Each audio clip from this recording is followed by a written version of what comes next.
and welcome back. Let's talk a little bit about brown girl dilemmas, especially the ones that I've had. And there's two major ones that I will be sharing. And I will also tell you how you can also eliminate all these limiting beliefs that we brown girls grow up with. If you're a young person watching this, please do take notes because this really will help you in your journey. Every time I make a video, especially from now onwards, my goal is going to be to help younger people.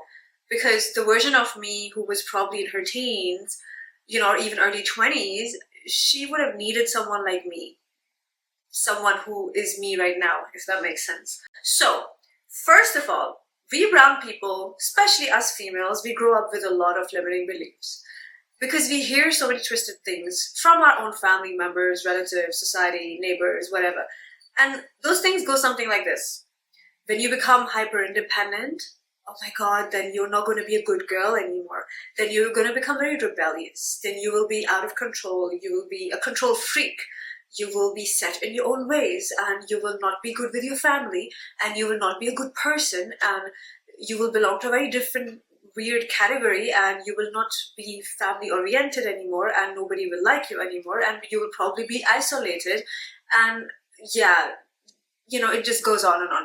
We've heard these kinds of things. If you haven't, maybe you're a very lucky person, then this video probably is not for you. But most of us brown people, we hear same kinds of stories. Like, women are meant to be in the kitchen. That's the biggest joke that society has told you. Because who told you that? Yes, you could be in the kitchen because, again, eating, food, all that, that's the basic necessity of life. However, is that the only thing of life? No, it's not. I'm a huge believer in outsourcing everything. At this stage in my life, I outsource every single thing, okay? I am not going to make my life hard just because people think that I should. If I feel like, okay, today I'm feeling creative, so I want to do something creative with my time, I want to be a bit more productive, or maybe let's do some work today, or maybe let's spend some time with my family or friends today, or maybe let's go out today. Whatever I feel like, I will do exactly that. And I will not worry about going into the kitchen that day. No, I will outsource that. So get a chef if you have the money or order from the outside. Like, make these small little tweaks in your life to make your life easy. Normalize convenience in your life.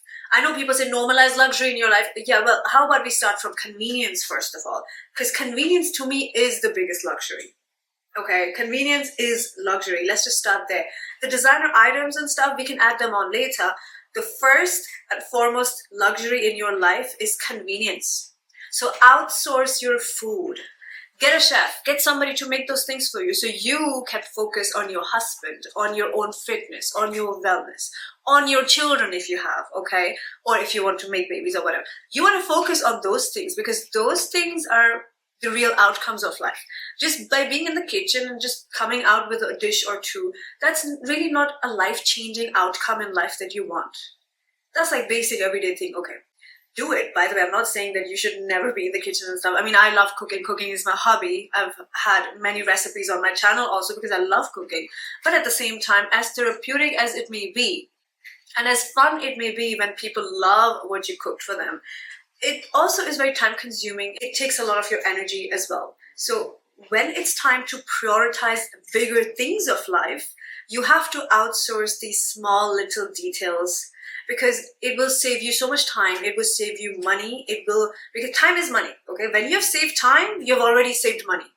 Like, get that straight into your head. When you have saved time, you have already saved money.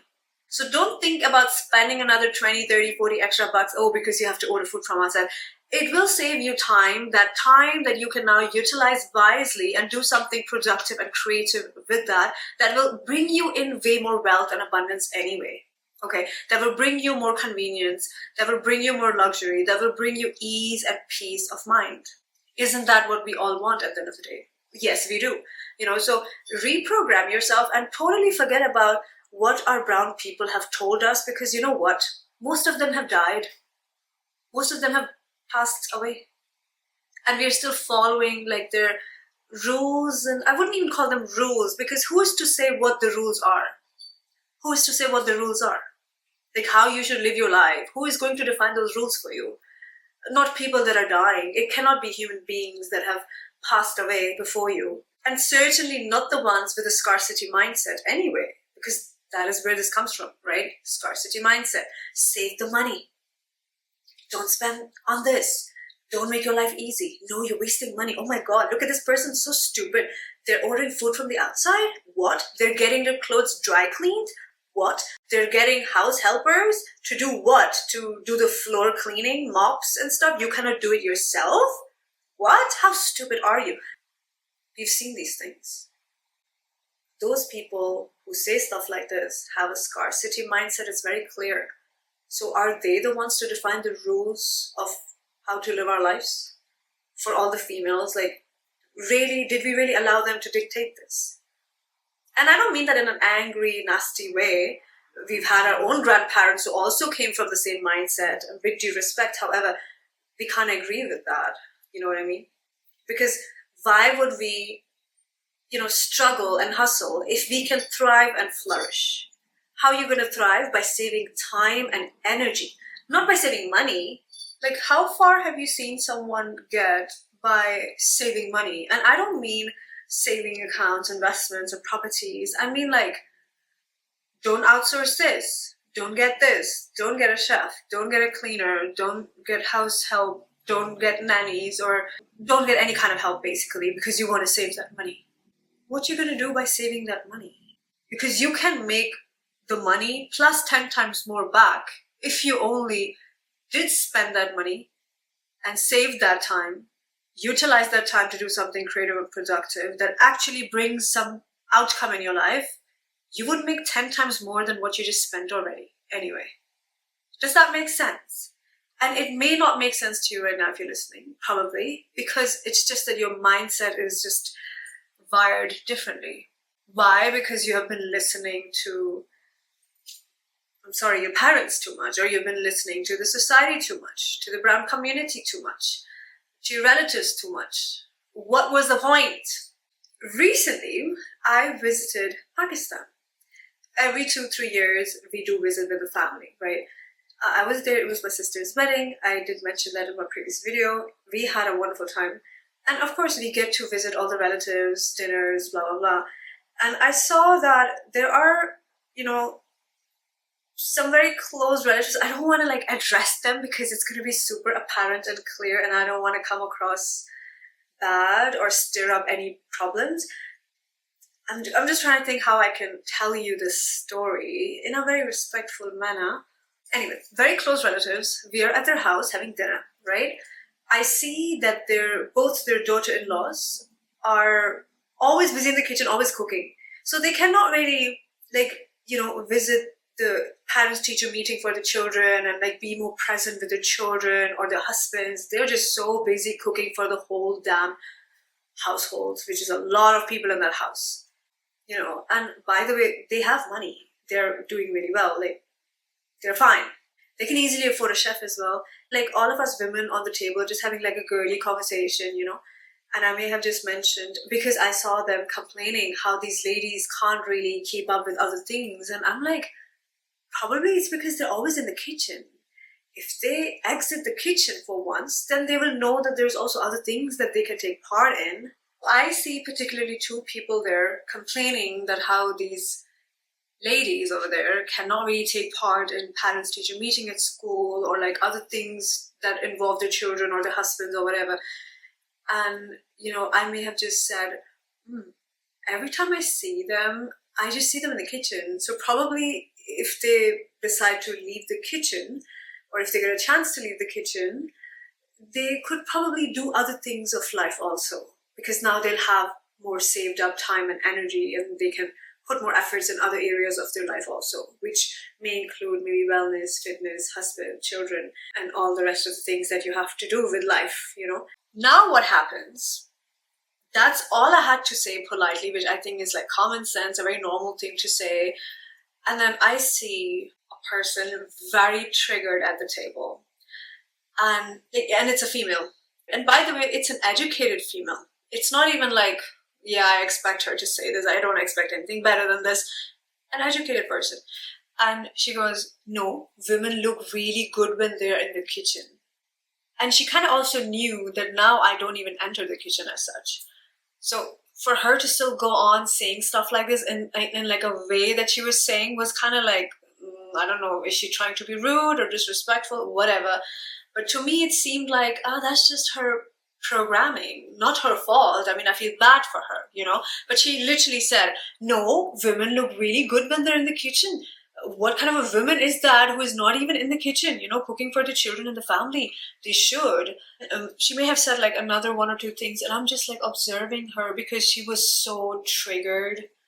And you could tell that if you're getting triggered by something so basic, that just means that you're resisting reality. You know there's something wrong. You know that you can fix these things, but you're just resisting it so much, and you're trying to just kind of justify the situation, and you have to feel triggered about it because you kind of cannot help it, you know?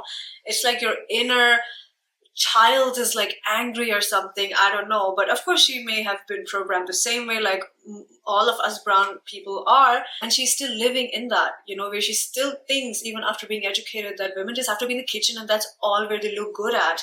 And that may not even be true, because women also look really, really nice when they give more time to their children, when they're more present with their children.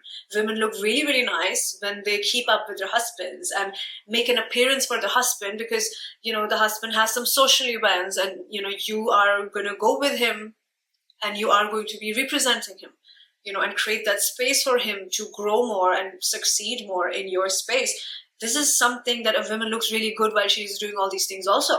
You know, a woman looks really nice when she's dressed well also and has a life also. Who is to say that it's not a woman just because she's not in the kitchen?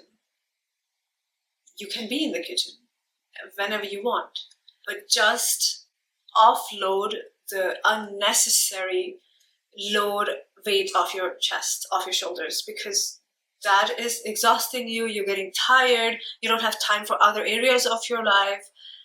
And why are we doing this in the first place? It makes me think, oh, because we want to be accepted by the society, by people, by relatives, all of that, whatever defines our society. We want validation from them. So you want to remain the good girl.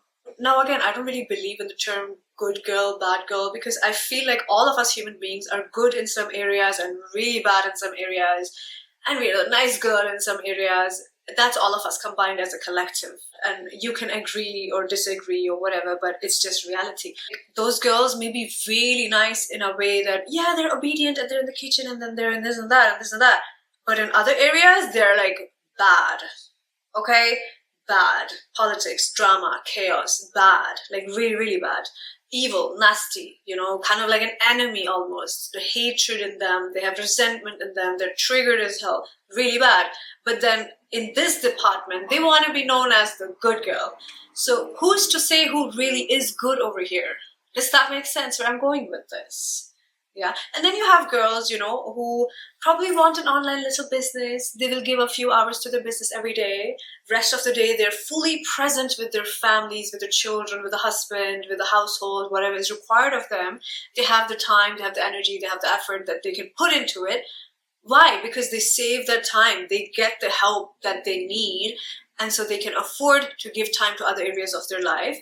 And they also have this little career going on for themselves, because you know, they still want to have a creative outlet where they can express themselves, which I think that is a wonderful life to have. That is what you should thrive for. If you're a younger person watching this, this is what you should thrive for. Have something of your own. And yes, also be that family person that you want to be. Be the mother that you want to be and be the wife that you want to be. Yes, like say yes to everything. Like you get to be great. You don't have to be nice and get validation from people. You get to be great. Way above all of these petty little problems, petty little mindsets, petty little things. You get to be greater than that. You get to be great as a mother. You get to be great as a businesswoman. You get to be great as a wife. You get to be great in all areas. Like say yes to them all, because why not? Who is to stop you? Why would you stop yourself? Who is to define the rules for you? You yourself should define the rules for you. Not people who've passed away, not people who had scarcity mindset and they've passed it down to all these generations. Nah. Haven't we noticed how in this generation, all us millennials, right, there's always this one person in the family who has it really hard. The black sheep of the family has it really hard because they cannot follow the norms, follow the traditional roads. They want to break generational curses. They want to be in therapy. They want to fix so many things. They want to remove themselves from all of these norms, and they want to reprogram themselves and decondition themselves. They have the hardest life, I would say, because their journey is so isolated. And I can say this from experience because I think in our family, that's been me. And it's a very difficult journey. It is so difficult because you don't relate with most of the people. Most of the people don't want to relate to you. They know what you say and what you do is right, by the way. Let's not ignore the fact that they know that you're better, or it's not even about better. Let me rephrase that. They know what you're saying is right. Okay? They know that you mean well. They just don't want to know it. They just don't want to relate to you. Does that make sense? Who doesn't want to relate to convenience, ease, peace, luxury, blessings? Who doesn't want to relate to that? Everybody would die to have all that, but not everybody knows how to attain that. You know, that is something you do with your own frequency and your own energy. And a part of that starts with reprogramming your mindset. Not everybody wants to do the hard work because it does take work at the end of the day, right? Who wants to do that now? They can't, or they don't want to. These are the only two things over here. They would all want the same outcome like you do. Or trust me, they're always going to be watching you. They admire you.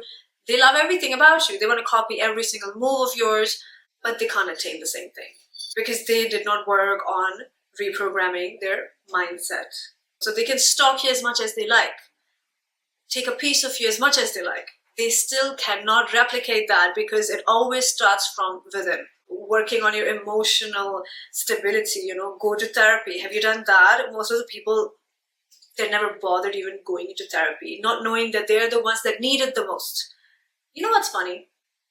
It's a fact that people who are in therapy, actually, the ones who cause them to be in therapy are the real ones who actually need that damn therapy. They don't even bother to ever go into therapy. They're causing everybody else trauma and pain, and now those poor souls are all in therapy, but the ones that actually should, they're not bothered. And these are majority of the people. Majority of the people are troublemakers. Majority of the people are causing pain. Majority of the people are carrying that generational curse, and they are going to continue to give it down to their coming generations. And it will keep passing by generation to generation. That curse is going to remain the same unless there's always this one person in that family, it's either a guy or a girl, and they break that, and then they make such decisions that just takes them away from all of this crap, and they change the whole trajectory of their own life. And okay, their generation will be in a different lane altogether. The rest of them are all the same, all the same. It's like a tree. It's the same branches of the same damn tree. And the one that broke away from this is a totally different tree now, because they have planted a new seed in the soil. That will be a new plant, new stems, a totally different direction, a totally different shadow that tree will have. So that was like this one conversation we were having today, you know, all about Brown Society programming, our culture, what we, you know, grew up listening. Now here is the second thing, and I'm going to make it really short because this video I feel like is going to get really long, and I don't want that. I made a promise to myself I'll make videos less than 20 minutes, but I don't think I can, because the things that we speak, yeah, I'm sorry, maybe I'm slow. I don't know. Comment below, by the way, if you want to see longer videos or shorter videos. Another dilemma that I have been having is I have been fearing my own success. You know, one thing is to be independent, that I had to become with time anyway, you know. Not that I planned, not that I wanted. I mean, I was always ambitious. I always knew that I'd always be creative and do my own thing. Yes, that's a blessing. But at the same time, becoming super independent where, okay, now I can fully take care of myself, plus more if I want to and stuff like that, you know. That's independent. There was a time when I was fearing being independent so much, because I was thinking, if you become independent, you know, people say independent girls are not nice girls, or they're very rebellious, they're not family people and stuff. But I noticed with time, all those fears and all those like beliefs that I had, or I thought that I'll face all these problems, I did not even see any reality in any of those thoughts and beliefs once I actually became independent. Everything just got better and better and better in every area of my life. And then I thought, how funny. I used to fear this, fear that. Now that I am doing all of that, all those fears have just gone, and none of that happened anyway. None of them was reality. That was just false thoughts going through my mind all the time. Now I'm here, scared again. And I'm sharing this is a very personal thing, but I'm sharing this. I'm scared again right now. Why? I am right now at this stage scared of reaching the next level of success. It's one thing to be independent where you can wear anything, buy anything, bills, this, that, all good. You know, you wear nice things, you eat nice, you eat good, you're healthy, you travel whenever you want. Okay, you can keep up with all of that convenience. You have helpers in every area, making your life more easy. So you can afford all those things, you become independent, keeping up a convenient good life. Now it's another thing to be on the next level of like success where everything is so abundant that it's way more than you could even need or imagine. And I fear that sometimes. You know, it's been a few months I've been thinking about that. Oh, that's the next step now. How will I do that? Will I be okay? Oh my God, will I become like this? Will I become like that? I remember I used to even think that if I become independent, that really would mean that I will not even respect people anymore. That's so not true. If anything, I've become more respectful than before anyway. You know what I mean? With time, you become a better person. And the more blessed you get with time, the more better and generous you become anyway. Because who doesn't want to be grateful and more kinder when they're so blessed? I'm yet to meet an abundant person who is not a nice or not a thankful person. All of them are. All of them are. And if somebody says otherwise, it's because they have limiting beliefs. Isn't it always the below mediocre people or the poor people, the broke people, whatever you want to call it? I feel like it's a very disrespectful thing to say broke, but you get the point. Aren't they the ones who came up with terms like this? Money doesn't bring happiness. Money isn't everything. More money, more problems. And then they say things like, oh, when you become very wealthy or rich, oh my God, those people cheat more. Those people are so... Who makes up these stories? Mediocre people.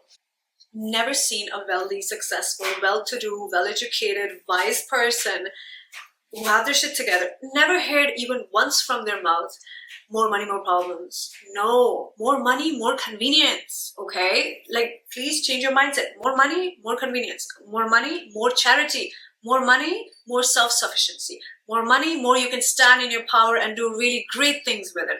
More money, more authority. With authority comes great responsibility, and you can get to do so many wonderful things with that.